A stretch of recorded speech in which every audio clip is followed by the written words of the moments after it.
Hello friends, welcome back for another cook video. Today's video we're doing something a little bit special, something especially delicious. We're going to be doing a classic steak dish that I've never done before and I've actually never tasted before. We're doing steak au poivre. It's a steak that's crusted in coarsely crushed black pepper, seared off in a pan, and then from the fond we're making a cream sauce with some cognac.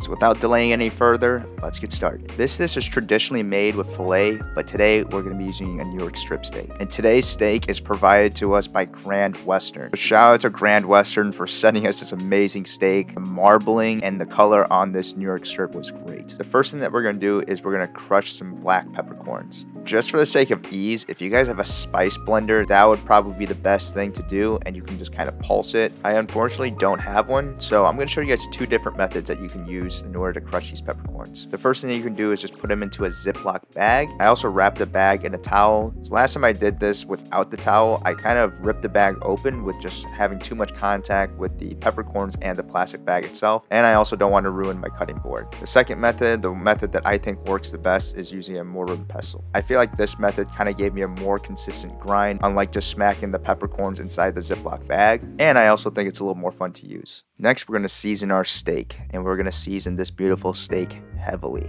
After we season all sides of it properly, we're going to let it sit on the cutting board for about 5 minutes. Because the pepper is so coarse, a lot of it will probably fall off the steak. So the one thing that we can do to help it stick a little bit better is to let the salt sit on the steak to create a little bit more moisture on the surface, and then try to put the coarse pepper on top. It's just giving our steak a better chance to hold on to that black pepper. Now you can see here just after 5 minutes how it's kind of soaked all that salt in. When you're putting on this black pepper, maybe you're going to want to kind of press it in because you're worried about falling off, but you just want to lightly pat it in. We don't want to destroy the surface of the meat itself. We just want to make sure it's pressed in there enough for the black pepper to hold. Just like we did with the salt, now we're going to let this steak rest for another 5 minutes just so we can give the steak time for that moisture to hold on to that black pepper before we start moving it around.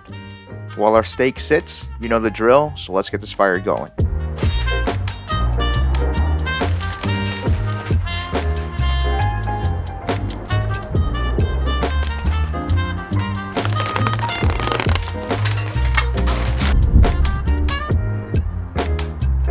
So we're going to reverse sear these steaks until they hit about 115, and then we're going to pull them off and then sear them off in a pan, because a big part of this dish is to create that sauce in the pan with all that fond. So we're going to make sure that we finish it off in the pan inside. So as the steak cooks, there's not really that much for us to do until we get the steak out. But one thing I wanted to do with this dish is because everything is pretty heavy. It's not a super fatty cut of steak, but it's also not super lean, and we're adding a cream sauce to it. So just to add a little bit of brightness and add a little more freshness to this, we're going to chop some shallots. And one of the comments that have been coming up pretty frequently is people telling me my knife skills have gotten better, which is a huge compliment. And to kill some time, here's some footage of me chopping some shallots. Now that we spent the last 45 minutes cutting that one shallot, our steaks are done. All we're doing at this stage is getting a little bit of oil in the pan and making sure we get a really hard sear on all sides of the steak. Right now is where we're developing a lot of depth into the sauce that we're going to be creating. So don't worry about burning that pepper on the outside, and if your pan is too hot,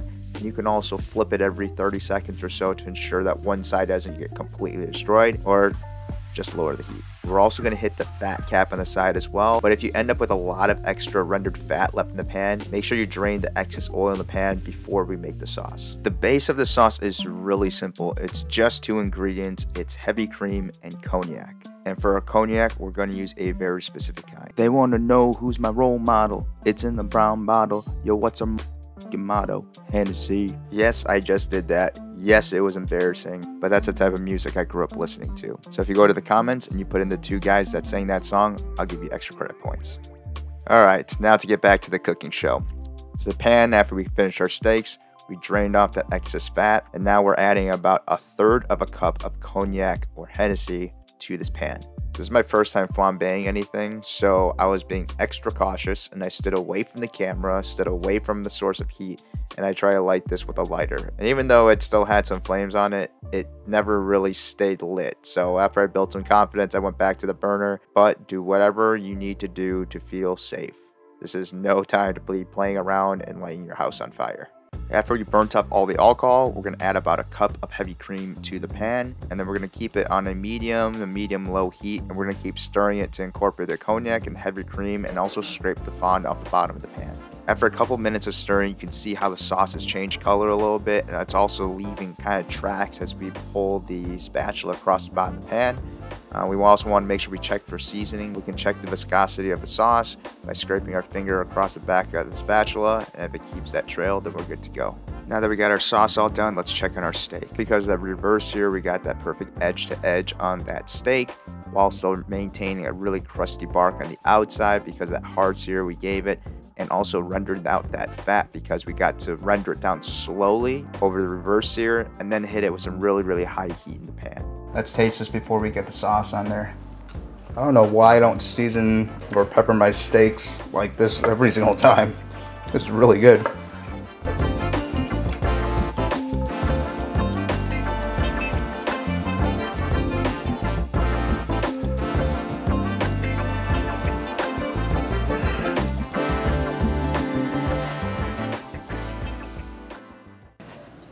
Alright guys, I'm really excited about this one. The fact that I've never tried this steak before, and the first time I'm trying can't even talk right now, I'm excited. This is the first time I've tried it, and also the first time I've made it. Hopefully I did a decent job, but yeah, let's take a taste. I know the steak was cooked great, so that's a plus. Let's grab some of that sauce.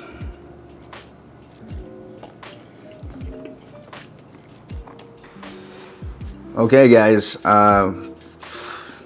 it's so good, and I honestly didn't really know what I was going to expect from the sauce itself because it's so simple, and I think, you know, I think I was a little bit confused when I was kind of reading the ingredients of it. It was just cognac, basically all the drippings and whatever's left in your pan after you kind of sear your steak, and heavy cream, but it is kind of similar to the first thing that hit my brain when I was eating this is kind of like a country fried steak, except for the fact that instead of having the crust on the outside being the steak being fried, it's crusty because all this black pepper is crusted on there.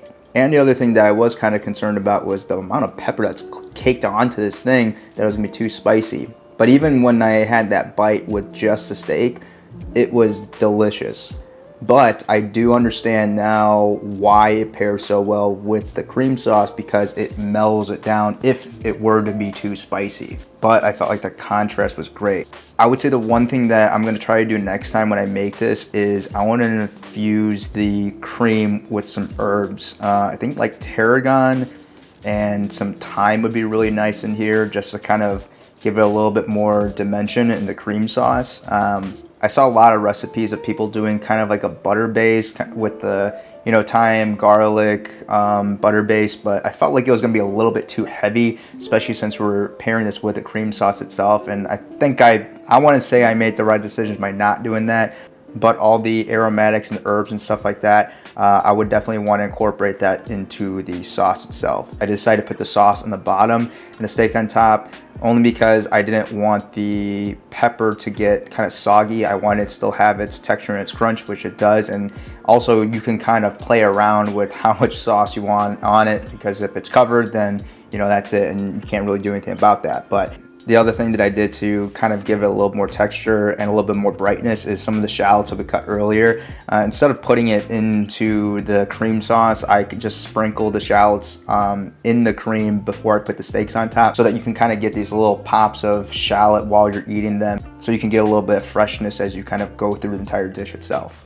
But anyway guys, yeah, I'm actually really excited to try this one again and add those different components in there. Before you guys click onto another video, if you guys like this video and are looking for 2 other steak videos, check out these 2 videos that I put on the screen. These are probably 2 of my favorite things I made last year, and not a lot of people watch it, so definitely go check it out. But again, thank you guys so much for watching. I'll see you in the next one.